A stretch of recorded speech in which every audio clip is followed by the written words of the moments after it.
Hello everyone, welcome to my YouTube channel, Lecture by Mr. Domne. Today I will going to show you like how you can run the program without having the same class name and the file name. It's a myth in Java programming that many people they says you that the class name and the file name should be same, but it's not mandatory. You can have a same class name and a file name, but because it's a standard practice, but it's not a mandatory. You can run the program even if your class name and file names are different. Today I will going to show you the same. I have already executed the code. Let me show you. This is the reverse code that I have executed, and you can see that my file name is emp.java and the class name is an example. So when I run this, it's already executed and giving an output. I will going to show you in front of this, and I can show you by running the program, as well as I will explain the program also. Before going to that, I want to show you something like in Java, it's usually many people they says that class name and the file name should be same, otherwise it will give an error. But it is not true. It's a, if even if you have a different class name and a different file name, then also it will run. Many people they prefer to have a same class name and file name because it is easy for the programmer to run, and it make the task of a programmer or developer easier. Because when you run on the Eclipse, you might have seen when you run on the Eclipse, it suggests you to you should have a class name and program name should be same as I did here. You can see this is the class SBI. Here is my class name and this is the file name. But it is not mandatory. Even if you have a different class name, then also it works. Like here, I have declared the class SB and this is an SBI.java, right? So there is no error I'm getting. So similarly, I will going to show you. It's a myth that you should have a same class name and file name. Many video I've seen in the YouTube where they said that you should have a same class name and file name. It's somewhat true, but not exactly. It's not a mandatory that class name and file name should be same. Even if you have a different, you can run it. uh, People, the developer or the like a programmer, they prefer to have, so they make their task easy. It make their task easy, but it is not mandatory. So here I will going to run one code and I will show you. I'm using this virtual box where I have run this program. Here, this is a reverse program where I am already read one value and I will going to print the reverse of it. So the logic I will explain you first, then I will run it and I will show you how the example means the class name and file name different. Even then your program will run successfully. So first see the explanation of the code and then we can move into this. So here you can see, here the number is actually your, the number that you are reading here is,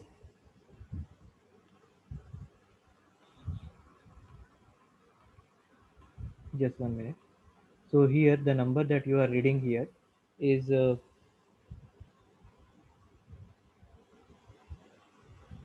987654, right? You can see it here. This is the number. So let me explain you how it works.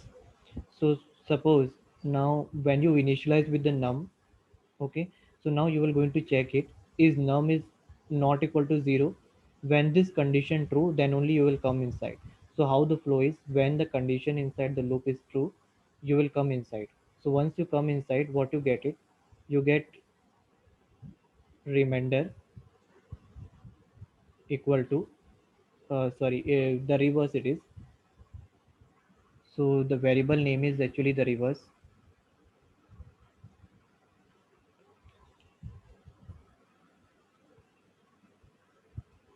So the variable name is here, actually reverse is there, this one you can see reverse. So what actually once you read this value, how the logic works. So first the remainder is, and then reverse, and the third is your number, right?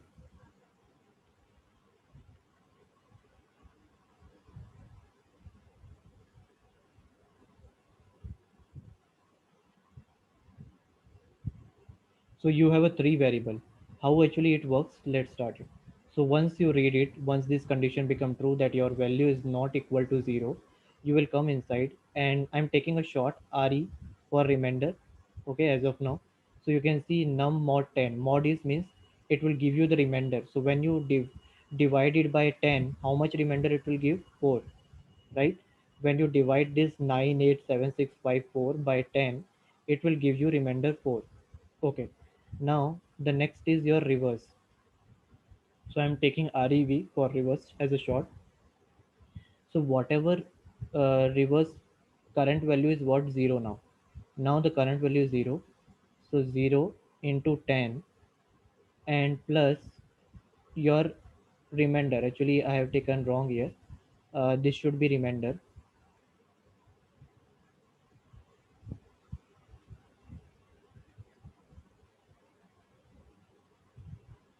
Okay.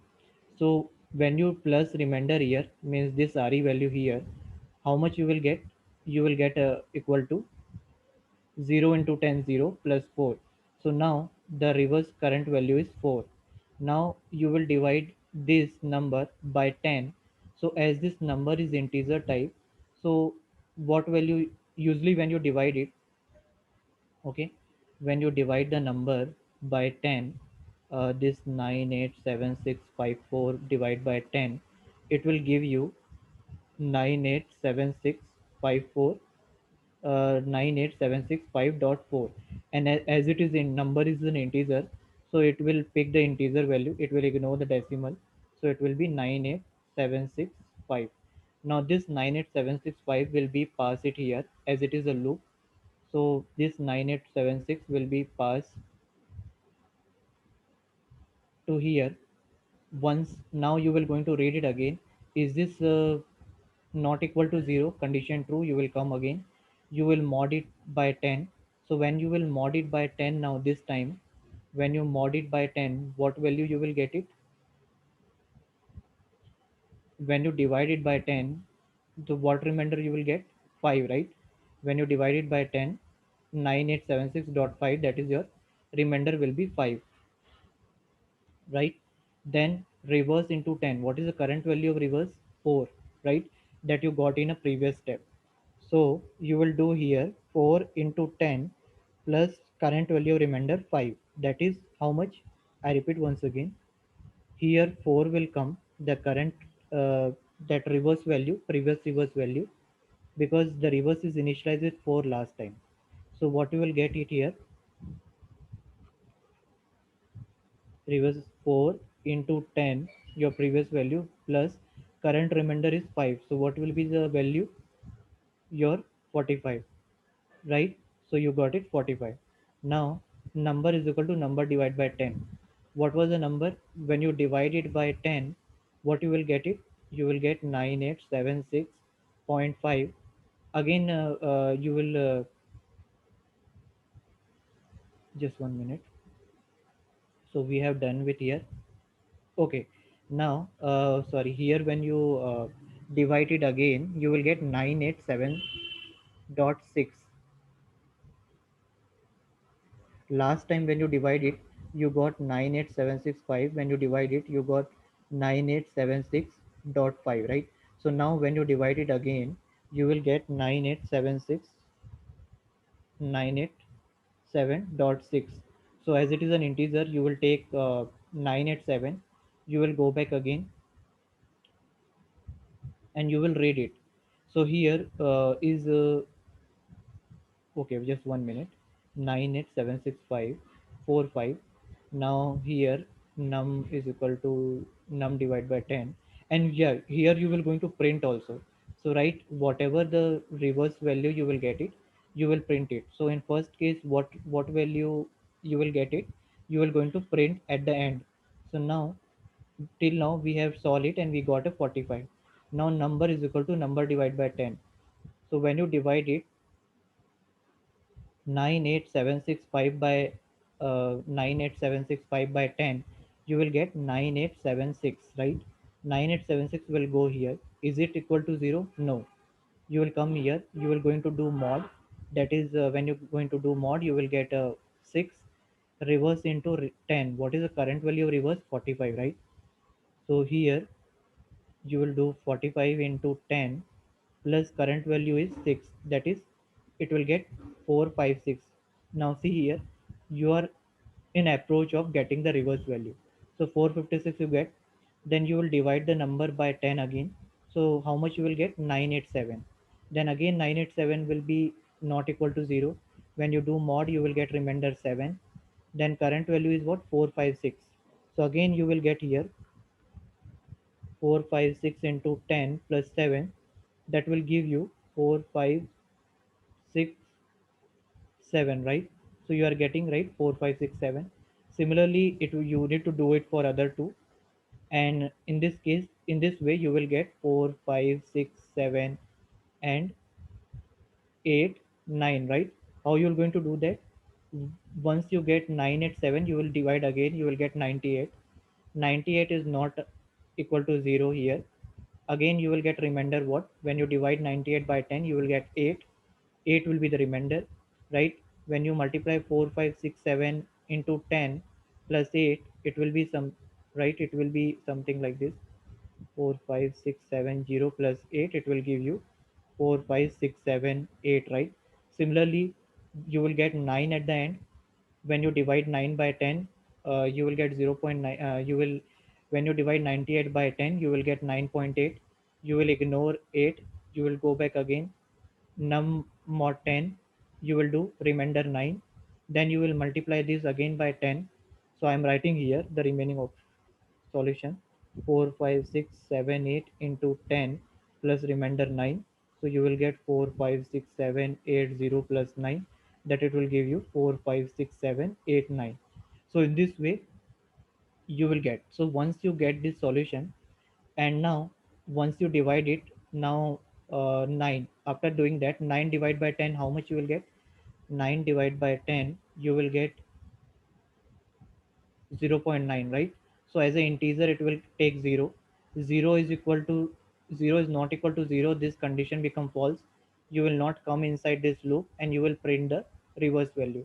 So reverse value will be this. So in this way we have solved how you can print the reverse of any number with the help of Java code. So in this Java code I have explained you the logic, how you can convert the number into reverse, how you can find out the reverse of any number. Now let's see how you can run this code and having the different file name and class name.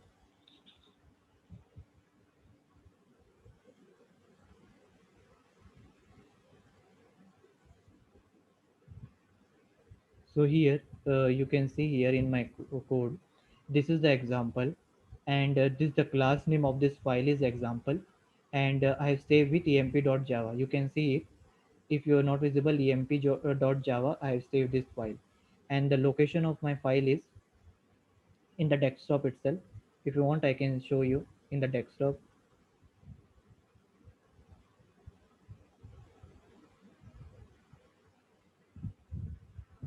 So you can see this example.class file that is generated after running the file.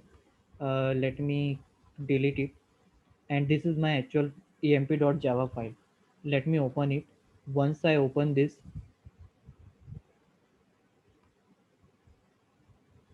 you can see emp.java, the class name is example here, right?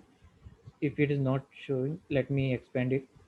emp.java is my class name, and is my file name, and the class name is this example. Now let me run it here. So now in order to compile this, what is the syntax? Java C. You will type Java C, and you need to type file name. So what is the file name? emp.java. Now press enter. So see, there is no error in your program. That's why it's executed successfully. Now in order to execute or you run the code, you need a class name. So for that, syntax is Java and class name. What is the class name?